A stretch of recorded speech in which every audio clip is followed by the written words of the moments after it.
Dossier de presse, article écrit par Gabriel Boctor, intitulé « Une visite à l'ermite de Doki ». Je suis le premier étonné de lire le nombre d'entretiens imaginaires que l'on publie sur mon compte, nous disait avec un sourire détaché des choses de ce monde, il y a à peine un mois, le grand philosophe et métaphysicien René Guénon. Il nous avait reçus il y a 2 ans avec la promesse expresse de garder le secret de sa retraite. Nous ne pouvions que respecter la consigne.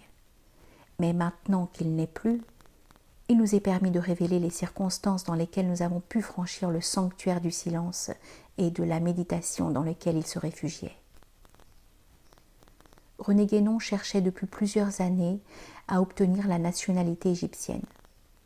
Converti à l'islamisme, marié à une femme du pays, ayant trouvé la quiétude en Orient, il désirait s'incorporer à la nation égyptienne.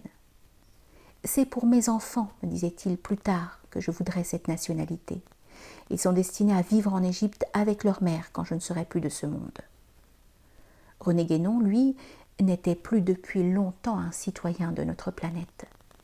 Il voguait dans les sphères immatérielles de la pensée, au-delà de l'hindouisme, de l'islam et du christianisme, au-dessus des étroits nationalismes. Pour obtenir la nationalité, il suivait le chemin administratif habituel et risquait d'attendre longtemps. Le peintre Ali El-Dib, qui occupait un appartement dans la propriété de Fatma Hanem, femme du cheikh Abdelwahid Yahya, expliqua à celle-ci que je pouvais lui être utile en la circonstance. Et c'est ainsi qu'en compagnie de M. Georges Raymond, nous nous rendîmes chez l'ermite de Doki. Introduit dans un salon meublé comme ceux des bourgeois de chez nous, une aimable dame qui ne parle que l'arabe nous prie de nous asseoir. Et voici qu'apparaît devant nous, étrangement effilé dans une galabillée blanche, aux plis droits, le visage et les mains diaphanes, un personnage qui semblait descendre de quelque portique de cathédrale gothique. Il avançait sans bruit, ses pieds nus glissant sur les tapis et les nattes. Une apparition. En arabe, il nous prie de prendre place. Après les formules d'usage, il croise ses jambes sous lui et s'assied à côté de nous. Ses yeux bleus très clairs dans un visage émacié avec une fine moustache blonde expriment une grande spiritualité et évoquent irrésistiblement le portrait de Richelieu par Philippe de Champaigne. Figure éminemment française, figure de la France traditionnelle que celle de René Guénon sous la tunique du cheikh Abdelwahid Yahya. Il cherche des mots en français pour répondre à Georges Raymond. N'est-il pas étrange que ce grand solitaire, qui n'a pas cessé de répandre sur le monde sa haute spiritualité à travers les livres et les revues, qui répondait aux innombrables lettres que ses fervents disciples lui adressaient, poste restante le Caire, suivant le renseignement fourni par son éditeur à Paris, avait oublié la conversation française ? Tandis que Georges Raymond lui transmettait l'hommage d'amis communs laissés en France, les yeux clairs se perdaient dans le lointain comme pour faire sortir de l'ombre une vie antérieure. Et les enfants du cheikh Abdelwahid Yahya s'amusaient autour de nous. 2 fillettes de 6 et 8 ans, Khadija et Leïla, tandis que le petit Ahmed était encore dans les bras de sa mère. Il y a moins d'1 mois, j'eus le privilège de revoir le cheikh Abdelwahid Yahya. Un journaliste belge de passage en Égypte, M. Allard Lolivier, directeur de l'agence Belga pour l'Afrique, lisait passionnément sur la terrasse du Sémiramis un des derniers articles de René Guénon parus dans les études traditionnelles. « Je ferai un crochet par Paris, me disait-il, pour soumettre à René Guénon un ouvrage que je viens de terminer et qui est imbu de sa personne.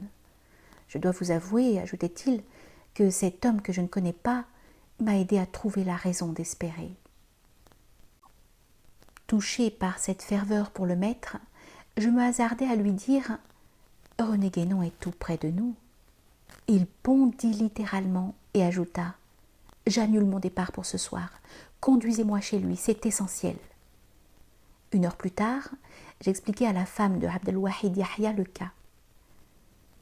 Elle se laissa convaincre et ajouta même cette phrase qui me revient aujourd'hui en mémoire. « Il est bien fatigué, le cheikh, mais je crois que la visite de personnes cultivées devrait lui faire changer les idées. Vous savez, moi, je ne suis pas de son niveau intellectuel.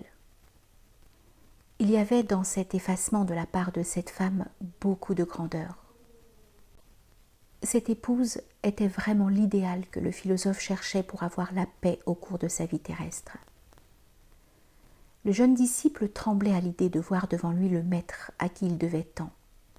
Lorsqu'un homme arrive à exercer une telle influence à travers l'espace, il faut reconnaître la suprématie de l'esprit. Le cheikh Abdelwahid Yahya paraît enfin. Son visage est encore plus émacié et ses pieds traînent péniblement dans des babouches. Ses pieds fins, qui effleuraient à peine le sol, sont affreusement enflés et crevassés de plaies. « Ce sont des rhumatismes, m'explique-t-il. Rien de grave. » Par sa femme, à qui je conseille de faire appeler un médecin, je m'entends répondre « Il ne veut pas entendre parler de la science occidentale.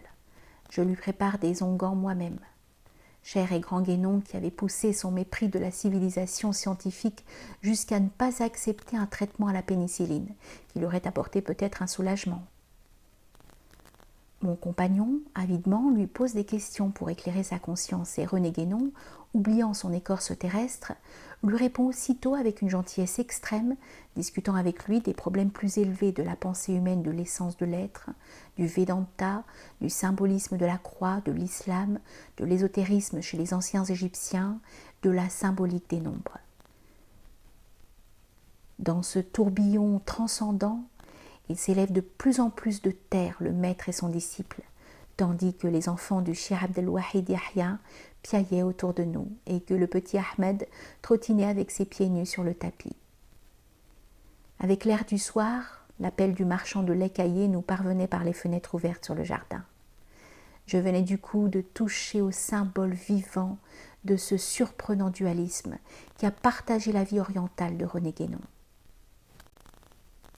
Tandis que son activité spirituelle continuait à planer dans les hautes sphères de l'intelligence humaine, il avait choisi la vie matérielle la plus simple, la plus réaliste, après de la Hadja Fatma, entouré de ses enfants, tout comme le plus honnête bourgeois du Caire, afin de rétablir peut-être un équilibre qui, sans cela, aurait pu se rompre.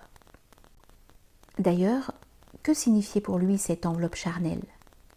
Il vient de transhumuer en une autre vie loin de ce monde d'Apocalypse qu'il avait renié, de ce monde de barbarie concentrationnaire et de folie autodestructrice.